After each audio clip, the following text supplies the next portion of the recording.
Welcome to the MetsLife Show. I'm your host, Rashid McDonald. And in this edition of the MetsLife Show, we're going to be breaking down the Mets and Cardinals series coming up. And with me, I have a very special guest. She is the wonderful Katie Wu. Thank you for joining us. You've seen her work. She covers the Cardinals, beat writer, and she is on YouTube as well for the Cards Territory. Shout out to everyone at Foul Territory. They are part of Foul Territory Network. Good people over there. So how are you doing? Rashid, I'm great. Thank you so much for having me. Good. So we have a good series with the Cardinals and the Mets coming up here. As the time of this recording, they're actually right now currently going to be playing the final games of their series. The Cardinals are facing the Reds. The Mets are facing the Diamondbacks. So let's get to our first cuts.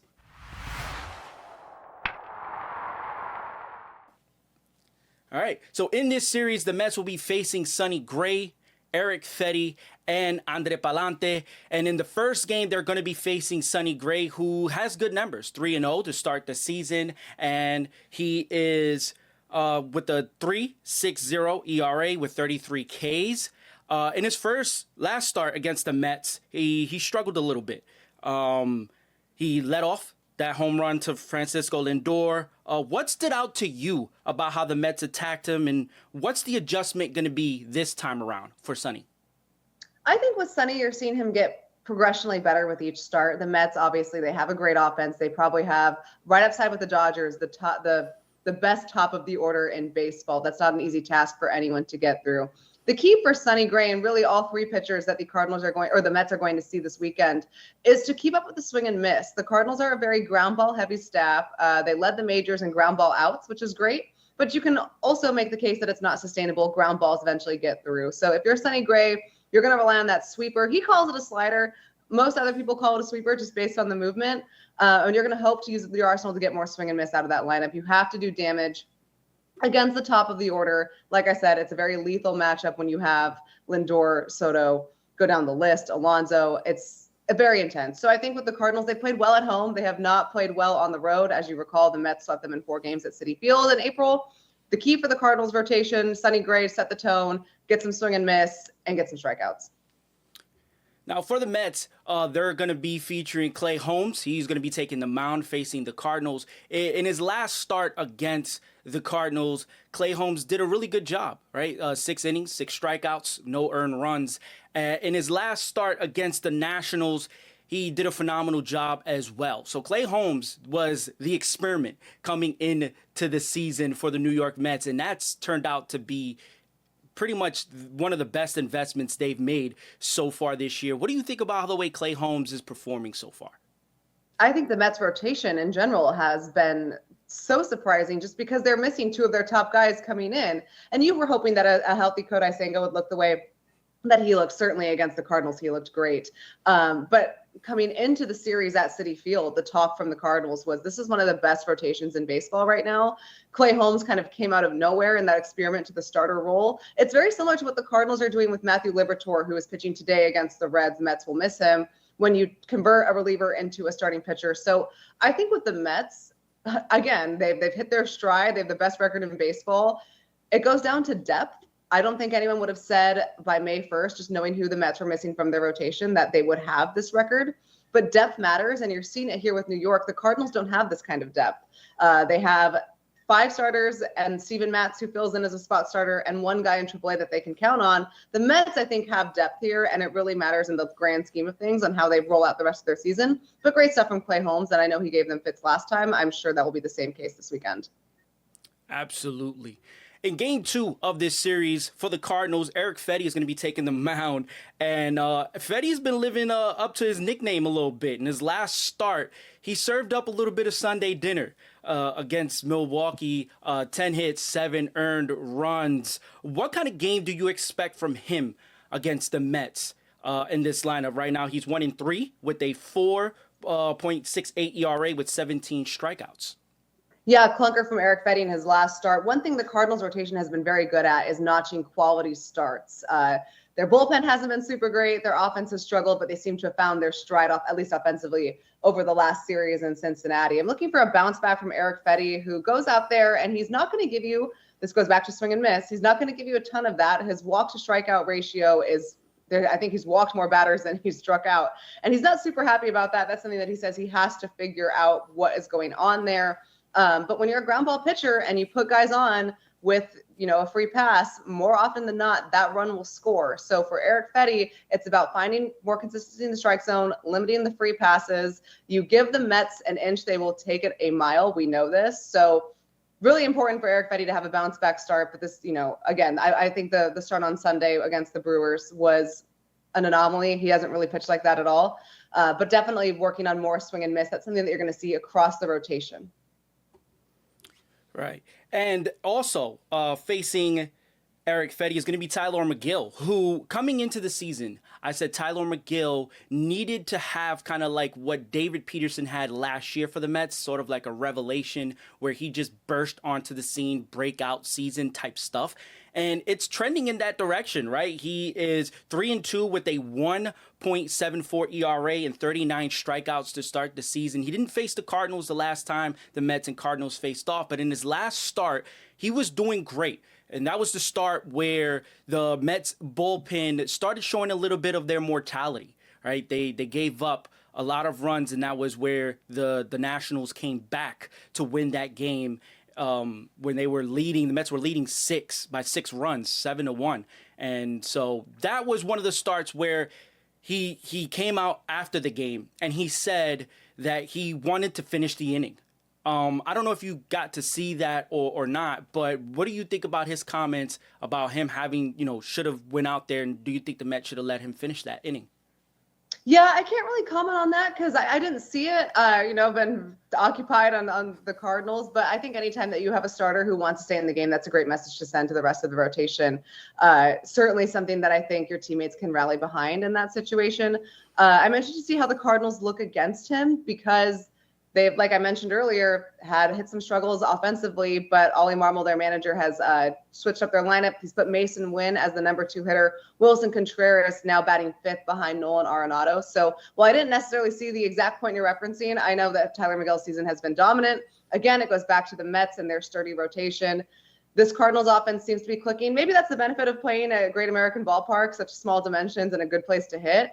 But a good test for this Cardinals offense will be what can they do against Clay Holmes? What can they do against Tylor Megill? And we'll see certainly over the weekend. Again, this club has played really well at home, 10-5 home record, certainly much better than their 0-4 record against the Mets so far. In the final game of the series, the Mets are going to be facing Andre Palante, and he's given up 4 runs in the 2 starts before Monday, where he gave up 3 more. Is he just off right now, or are hitters figuring him out? He's a ground ball pitcher, like most of the guys in the rotation. I wouldn't necessarily say he's off. He's working on more things in his arsenal. And again, when you put guys on and you walk a couple guys, I think his command hasn't been exactly where he wanted it to be, but he was the Cardinals' best pitcher in the second half last year. He's working on a lot of things. This is, we talk a lot about the Cardinals and their veteran status because you have guys like Sonny Gray, Steven Matz, Erick Fedde, Miles Michaelis, but Andre Palante is part of their youth movement, their transition season. So this is a guy that they're going to give continuous runway to ensure that he can figure out his success in the big leagues and they can plot his future going forward, whether that's going to be as a starter, as a reliever. They certainly hope he pans out as a starter. So yes, he's hit a couple of speed bumps over his last 2 starts, but nothing that the club is super concerned about. They almost want this to happen so they can see how he learns and adapts in real time and makes his adjustments going forward. It's a weird time for the St. Louis Cardinals. They're not rebuilding, but they definitely have not put their best 9 out every day, and that's by design. In this transition year, they are trying to figure out what's going to be best for them in 2026 and beyond when Chaim Bloom takes over at the front office, and they're trying out certain players and giving them extended runway to see what their future could look like. Andre Palante fits that mold, so that's what we're seeing from him. Now, let's talk a little bit more about the quality starts from these Cardinal starters, because that is actually one of their better parts of the team so far has been their starting pitching. So the Cardinals lead the majors in quality starts, and before their series against the Reds, they were under 500 in those games, 7-8. So why wasn't that translating to wins? And what what do you attribute that to more, the bullpen, or is it just lack of timely hitting? Oh, it's a bullpen problem, and the Cardinals have been candid about that. They have one of the best closers in the game in Ryan Helsley, but they haven't really had an opportunity to use him because the segue from the 8th to the ninth inning has not gone according to plan. The Cardinals debuted the year with 2 relievers, one from the right side, one from the left. Ryan Fernandez from the right, Jojo Romero from the left. They were absolutely instrumental in the Cardinals' bullpen success last year when they had, despite having a record just over 500, one of the best bullpens in the National League. What happened is we're seeing some regression here. Ryan Fernandez was optioned shortly after the Mets series. If you recall, he gave up that walk-off home run to Francisco Lindor for career homer number 250 at Citi Field. Right. And then Jojo Romero has struggled, especially against righties. So Jojo is still with the team. He's had a much better series in Cincinnati. Fernandez was optioned down. Outside of Phil Maton and Kyle Leahy, the Cardinals didn't really have any setup men that they felt that they could bridge to the closer. And that's going to be difficult because you can't run out Phil Maton and Kyle Leahy every single day. But at one point, up until about a week ago, they were actually leading baseball in relief appearances. So clearly manager Ollie Marmol felt those were his only 2 options that he could trust. But that's how you burn guys out early in the season. And both Leahy and Maton are going to be pivotal if the Cardinals want to stay relevant. So they did some bullpen shuffling. Fernandez back in Memphis in AAA. Riley O'Brien is up. He can hit triple digits, just a little bit erratic with the command. Matt Svenson's up as well. He also has a 97-mile-per-hour sinker, so that looks good. More bullpen reinforcements are important, but the reason why we were focusing so much on the bullpen was because the Cardinals, up until their series in Cincinnati, they'd played 28 games. 18 of them had been decided by 3 runs or fewer. They were consistently playing tight ball games. That's put a lot of stress on the bullpen, and it was a bullpen that was shaky to start, but they seem to be in a better position now. And then that definitely should help them going forward. Now, let's speak a little bit more about the Cardinals' offense. The Cardinals led the majors. Before the series against the Mets a few weeks ago, the Cardinals led the league in batting average and runs per game. What has changed, if anything, has changed since then? And I know they had a really good day yesterday in the doubleheader. Yeah, definitely. Bats came back to life. It was good to see some slug out of Wilson Contreras, who struggled to start the year. The Cardinals are also without their starting catcher, Ivan Herrera. He's starting a rehab assignment today, so he should be back as early as next week. And he brings the thump before the Cardinals went on their home run happy barrage yesterday. He led the team in home runs with 4, and that has been being on the injured list since the first week of April. So that's not exactly what you want, but they should get some thump from the right side back. Nolan Arenado looks better. Mason Wynn seems to be thriving in the very limited sample size in the number 2 hole. And they have a good leadoff hitter in Lars Nootbaar. He works a lot of pitches, gets on base a lot. What you want to see is more slug from guys like Jordan Walker and Nolan Gorman, Alec Burleson when he's in there. Brendan Donovan has been one of the best hitters in the game. Sneaky has like the 3rd highest batting average in baseball coming into play Thursday. So they have the pieces. It's just a matter of slugging more. For about a week or so, they just weren't slugging in timely opportunities. They were hitting into a lot of double plays, not making a lot of good contact. That seems to have changed against Cincinnati. This is a team that can hit the ball and hit the ball hard. It's just about doing it consistently. When you have guys like Jordan Walker and Nolan Gorman in big seasons, their tryout year essentially for the transition season, and they're struggling right now, well, that's kind of by design, but it doesn't help the offense overall. But you're hoping that guys can step up like Mason, like Lars, Herrera when he gets back and help these guys through it. Now, let's talk a little bit more about Nolan Arenado, right? Because there was a lot of conversation about Nolan in the offseason with trade speculation and then a trade that fell through with the Astros. But it seems like he's rediscovered a little bit of his value. What's been more surprising about his start to you? And is he still the face that runs the place with the Cardinals? I still think he's a franchise player. I mean, he's a future Hall of Fame third baseman, and the Cardinals don't exactly have a lot of star power. But I mean, if you have one of the best third baseman in your generation on the team, yeah, I would say he's the face of the Cardinals. It's just a little interesting that the Cardinals tried to trade him so publicly and we're not able to. For Nolan Arenado, I think the big change from him from 23 to 24 to 25 has been a mindset. Look, this has not been easy for a guy that spent all offseason very publicly in trade rumors. It's not very often that a team says, hey, we are making this our number 1 priority to trade this player, and then are not able to trade said player. But I think he deserves a lot of credit, and honestly, so do the Cardinals. It was not handled the best in the offseason, but when all of the trade options fell through and he reported to spring training, both the team and the player were committed and just making sure this was a seamless transition going forward. And there's been a ton of professionalism on both sides. You're seeing a lighter version of Arenado. He said he's focused on just being a better baseball player, and we're seeing that. I still don't think it's the most ideal situation for either party, but neither side has really made this a big deal. In fact, I think this is very rare where two sides where the relationship could have soured have decided to just come together and work towards the common goal, which is winning as many baseball games as possible. I'm sure we will revisit the Nolan Arenado trade speculation when we get closer to the trade deadline. But for right now, he's a Cardinal and he's looking and playing much better. So let's talk a little bit more about some of these veterans. What's the likelihood that the Cardinals are going to move on from some of them at the deadline? And one name that's ringing bells is Ryan Helsley. Is there smoke there with that? So it's difficult to talk about potential trades on May 1st, but I certainly understand the sentiment. It's impossible to predict what the Cardinals are going to do at the trade deadline, because as long as they're still relevant, they come into play on Thursday, again, 3 games under 500. But they don't play in the NL East. They play in the NL Central, where if you hover around 500, you are still considered contending. John Mozeliak, longtime president of baseball operations for the Cardinals, has had a very decorated career, but the last 2 years have not gone well.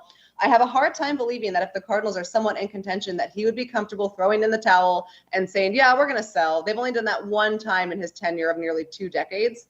And the Cardinals were so far under 500, it was the obvious thing to do. So it's difficult to say who the Cardinals are going to trade, because if they're somewhat in it in the trade deadline, they probably won't do that. This is a team that's going to have an entire new outlook when Chaim Bloom takes over at the end of the season. But the St. Louis Cardinals, especially John Mozeliak, are not going to say, hey, you know what, if we're in it, like, sorry about it, we'll throw in the towel. They're absolutely going to try to give their fans something to cheer for. So there are plenty of veterans on expiring contracts coming into after the 2025 season.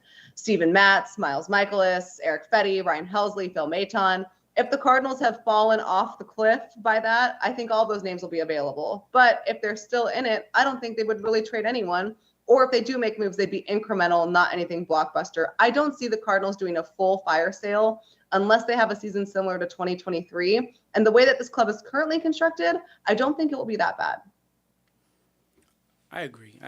And let's talk a little bit about that Chaim Bloom stuff, right? So he's coming in, right? And usually when a new guy comes in, well, not new because he's in the organization, but when someone takes over, right, in a new role, they usually like to put their fingerprints on everything. So I know I could never put Cardinals and rebuild in one sense because they've been so good for so long, right? Mm-hmm. So putting them in like rebuild mode doesn't really ring to me. But have they identified a player in the organization right now in the big league club that they would, like, okay, we're going to rebuild. This is the guy who we're going to do that around, or there are multiple guys that they're going to rebuild the team around if it would come down to a rebuild?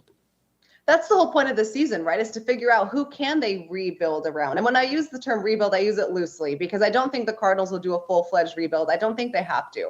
I think the point of the season is to figure out who is going to be the next future, the next core of the Cardinals. So you're looking at guys like Jordan Walker and Nolan Gorman. Those are the biggest question marks in the future. The ones that they could build around and they feel comfortable right now, Mason Wynn, Brendan Donovan. You can throw Lars Nootbaar in there as well as long as he stays healthy. So it's about finding the next core. They feel like they have an idea about their position players.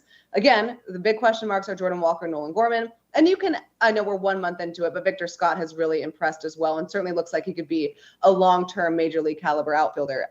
But on the pitching side, you're looking at guys like Matthew Liberatore and Andre Palante. And you're looking at some of the relievers like Ryan Fernandez. I know that we just mentioned he's in AAA, but he will be back. You're looking at guys like Chris Roycroft, another name in AAA. And you're looking at guys like Michael McGreevy when he eventually comes up to the big league club. So there are multiple players that the Cardinals feel like they would like to plan around and build around. And again, the degree to that rebuild does not have to be a total one, but it's about figuring out what can you expect from them long-term this season. They feel like they have their shortstop in the future in Mason Wynn. Brendan Donovan is one of those gritty, all-around Cardinal-esque players. Lars Nootbaar can be dynamic when healthy. Now it's about figuring out who Jordan Walker is, who Nolan Gorman is, and what the pitching side is going to look like come 2026. I want to talk about Ali Marmol a little bit. In the last series against the Mets, I've heard Gary Cohen kind of during the broadcast talk a little bit about his, if the team doesn't perform, he might be out, or I don't know, not too sure. But if he is, right, if he is on the hot seat and he does get dismissed at the end of the season, there's talks about Pujols, there's talks about Yadi Molina. They both are, getting those reps in the Caribbean Winter League, and they're going to be managing in the World Baseball Classic. Are you hearing anything on that? If so, what do you see from that? No, I think it's way too early to speculate on that, though, but I certainly understand the fan speculation and just the general consensus from the industry. Ollie Marmol's contract is not up until 2026, actually, but anytime that you have a new front office coming in, it is fair to question what that front office is going to want from a manager and coaching standpoint. With Chaim Bloom, we don't know. He's never hired a manager before. Alex Cora was already there when he took over baseball operations for the Boston Red Sox. So. Right. What the Cardinals are doing right now is they have a very player development focused staff. And the whole point coming into the season was the Cardinals publicly saying, we are okay conceding some games and some victories if it means individual players take steps forward. I don't really know what a manager is supposed to do in that situation, because obviously the manager is supposed to win games, and you have your bosses saying, hey, you're going to play these guys, and if it costs you games, you just have to wear it. So sometimes I think Ollie gets kind of a bad rap or an unfair rap there. I understand the allure of what could happen, or it's fair to question, with the new front office coming in, what the manager is going to look like. But right now there's been absolutely zero talk, and there probably won't be. I can't fathom, unless something goes terribly wrong, the current front office firing a manager, hiring an interim one for a couple of months, and then having a new front office name a new manager. I think much like the trade speculation, all these things, it's much too early to speculate. It is only May 1st. Right. But when you have names like Albert Pujols, Yadier Molina, I'll throw Skip Schumacher in there as well. Right. From a fan standpoint, those are all three beloved Cardinals. So I get the interest. Lars Nootbaar, right? He played in the World Baseball Classic for Japan, and there was a lot of, couple captains have been named. Lindor is going to be the captain for Puerto Rico. Aaron Judge was named captain for the U.S. Has Lars talked about if he's going to play in the spring for the World Baseball Classic? He is not committed as far as I know, but I know it's something he'd be interested in doing again. He talks about that. I mean, he was a global name, a household name in Japan, and he has such an infectious energy when he plays. That's why he's, such an energetic teammate for the Cardinals. I love the World Baseball Classic. I think we should do it more often. Right. But I haven't heard if he's absolutely going to do it, but I know he has interest in it. It just kind of depends on his health. But when you hear him talk about the experiences he had playing for Team Japan, it's very clear how much that meant to him.